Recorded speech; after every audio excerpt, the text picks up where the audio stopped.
নিশো নাটক যেমন মনোযোগ দিয়ে করে, ভালো গল্প পেলে, খারাপ গল্পে সে কাজও করেনি, করেও না, ঠিক তেমনি সিনেমাতেও সে অনেক মনোযোগ সহকারে কাজ করেছে। তুই আমার ছেলেরে বাইরে ফেলছস জানোয়ারের বাচ্চা, মরার সময় তুই পানিও পাবি না, এরকম একটা ভয়েস দিয়ে আফরান নিশোর দাগি সিনেমার ট্রেলারটা শুরু। ভয়েসটা কার? হ্যাঁ, মনিরা মিঠু। যাই হোক, খুবই খুবই খুবই মানে পছন্দের একজন অভিনেত্রী আমার, অনেকেরই পছন্দের অভিনেত্রী। দাগি সিনেমায় সে যে অভিনয় করেছে সেটি কিন্তু দাগির কোনো জায়গায় ট্রেলার টিজার কোনো জায়গায় কিন্তু প্রকাশ করা নাই। এটা একটা চমক। যাই হোক, চমকটা আমি খোলাসা করে দিলাম। দাগির ট্রেলার নিয়ে একটু দেরিতে আলাপ করছি, 24 ঘন্টা পার হয়ে গেছে। আসলে এত এত কন্টেন্ট আসছে শাকিব খানের বরবাদ দিয়ে যে কোনটা রেখে কোনটা দিই। যাই হোক, ক্ষমা করবেন, ট্রেলারের রিভিউটা আমি একটু দেরিতে দিচ্ছি। ট্রেলারের শুরুতে আমরা দেখি মনিরা মিঠুর সেই ভয়েস, ঐতিহাসিক ভয়েস, যেখানে সে নিশানকে মানে আফরান নিশোকে অভিশাপ দেয়। কেন অভিশাপ দেয়? কারণ মনিরা মিঠুর ছেলেকে নিশান মানে আফরান নিশো মেরে ফেলেছে। মনিরা মিঠুর ছেলের ভূমিকায় অভিনয় করেছে মনোজ কুমার। মনোজ কুমার তমা মির্জার সঙ্গে হয়তো কোনো একটা অ্যাফেয়ার বা কোনো একটা সম্পর্কে জড়ায় যায়, যেটা আফরান নিশো মেনে নিতে পারে না। কারণ আফরান নিশোর সঙ্গে তমা মির্জার একটা প্রেমের রিলেশন। সেখান থেকে নিশো মনে করেছে তমা মির্জা মনোজের সঙ্গে বোধ হয় আফরান নিশোকে ধোঁকা দিয়ে কিছু একটা করছে। সেরকমই একটা দৃশ্যে দেখা যায় যে আফরান নিশো তমা মির্জাকে নিমো খারাপ বলে চিৎকার করে। ওখান থেকে তাকে নিয়ে যাওয়া হয়, তার বন্ধুরা তাকে ধরে নিয়ে সরায় ফেলে। তো সেই জায়গা থেকে আফরান নিশো জেলে যায়। 14 বছরের জন্য তার যাবজ্জীবন জেল হয়, কারণ হচ্ছে সে একটা খুন করেছে। সেই খুনটা সম্ভবত মনোজ কুমার, যার সঙ্গে তমা মির্জার হয়তো বিয়ে হবার কথা ছিল। পরবর্তীতে 14 বছর জেল খেটে আফরান নিশো যখন ফেরত আসে, তখন আমরা দেখি শহীদুজ্জামান সেলিমের অ্যাপিয়ারেন্স, দেখি রাশেদ বাবুর অপুর উপস্থিতি। অর্থাৎ শহীদুজ্জামান সেলিম আর রাশেদ বাবুর অপু এই চক্রান্তের সঙ্গে জড়িত।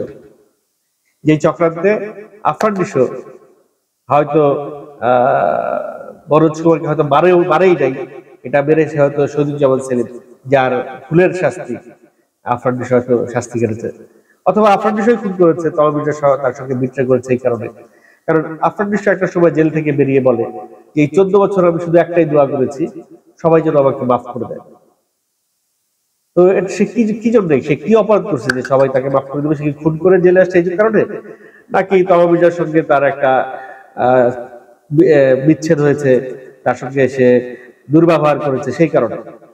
সেই বিষয়টা সিনেমা দেখলে আসলে খোলাসা হবে। 2.5 মিনিটের ট্রেলার দেখে মনে হয়েছে গল্পটা বুঝে গেছি, আবার মনে হবে যে না, গল্পের কিছুই বুঝি নাই, অনেক কিছুই বাকি।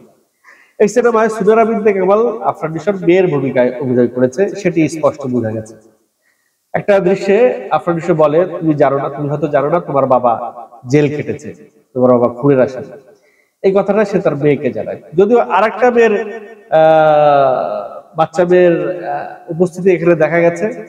সেই মেয়েটি সুনার বিনতে কামালের কিশোর বয়স হইতে পারে বা শিশু বয়স হইতে পারে, কিশোরী বয়সটা সুনার বিনতে কামাল এরকমও হইতে পারে, অথবা সুনার বিনতে কামাল অন্য একটা ক্যারেক্টার করছে, ওই শিশু মেয়েটি নিশোর আফরান নিশোর মেয়ে, এটাও হইতে পারে। 14 বছর জেল খেটে আসার পরে আফরান নিশোর নিজের বাবা আফরান নিশোকে অবাক হয়ে বলছে, এত তাড়াতাড়ি ফিরাইলি? আফরান নিশো তার বাবাকে কনভিন্স করার চেষ্টা করছে সে জেল থেকে পালায় নাই, তাকে ছেড়ে দেওয়া হয়েছে। ওইদিকে শহীদুজ্জামান সেলিম তাকে হেলিকপ্টারে করে নিয়ে যায়, কিসের জন্য? একটা ফেস টু ফেস বদলা, একটা মুখোমুখি হইতে হবে। সে শহীদুজ্জামান সেলিমের সঙ্গে ফাইনাল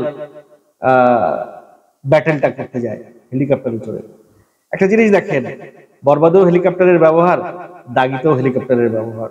হেলিকপ্টারের নিয়ে যে ওরা একটা অ্যানাউন্সমেন্টে যে হেলিকপ্টারের ব্যবহারটা দেখাইছে, সেটা ট্রেইলারে প্রমাণটা দেখে গেল যে না, হেলিকপ্টারটা সিনেমায় ব্যবহার করা হয়েছে।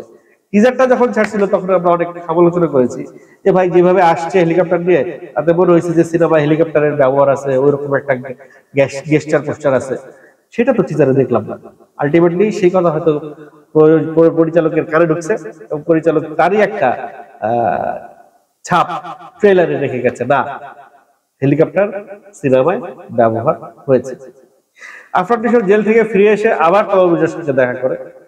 তমা মির্জাকে যেভাবে দেখানো হয়েছে তাতে মনে হয়েছে তমা মির্জা এতদিন সে বিয়ে করে নাই, সে কোনো একটা কারণে হয়তো বিয়ে করার পেছনের কারণটা হয়তো সে আফরান নিশোর জন্য অপেক্ষা করছে, অথবা তার কোনো একটা দায় ছিল, দায়বদ্ধতা ছিল, যে দায়বদ্ধতার সে এড়িয়ে যেতে পারে নাই, যার কারণে সে বিয়েটা করা নেই। তমা মির্জার বাবা হইতে পারে শহীদুজ্জামান সেলিম, কারণ এখানে তমা মির্জার বাবা কে ট্রেলারে সরাসরি দেখানো হয়। যদি শহীদুজ্জামান সেলিম তমা মির্জার বাবা হয়ে থাকে তাহলে টোটাল খেলাটা খেলেছে শহীদুজ্জামান সেলিম। শহীদুজ্জামান সেলিম কিন্তু ওই যে বাচ্চা মেয়েটার সঙ্গে তার একটা কানেকশন দেখানো হয়েছে ট্রেলারে, তার মানে বোঝা যাচ্ছে যে শহীদুজ্জামান সেলিম এই বাচ্চা মেয়েটার নানা হতে পারে। এরকম অনেক কিছুই বেরিয়ে আসছে ট্রেলার থেকে, কিন্তু মূল গল্পটা আড়ালেই রয়ে গেছে। মূল গল্পটা দেখতে হলে সিনেমাটাই দেখতে হবে। ট্রেলারের ব্যাকগ্রাউন্ড মিউজিক, ট্রেলারের ডায়লগ ডেলিভারি, ট্রেলারের কালার গ্রেডিং সবকিছুই চোখে সুদিং লাগছিল, ভাল লাগছে। একটু ডার্ক শেডে সিনেমাটা শুট করা হয়েছে, একটু ডার্ক শেডে একটু অনেকটা একটু আলো ছায়ার খেলা আছে, ভাল লাগে ব্যাপারটা দেখতে।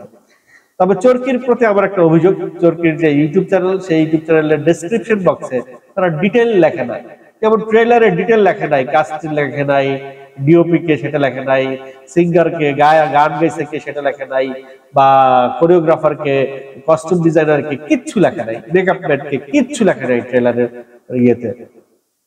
এডিটর কে, কোথায় কালার এডিট করা হয়েছে, কোনো ক্রেডিট দেওয়া হয় না ডেসক্রিপশনে।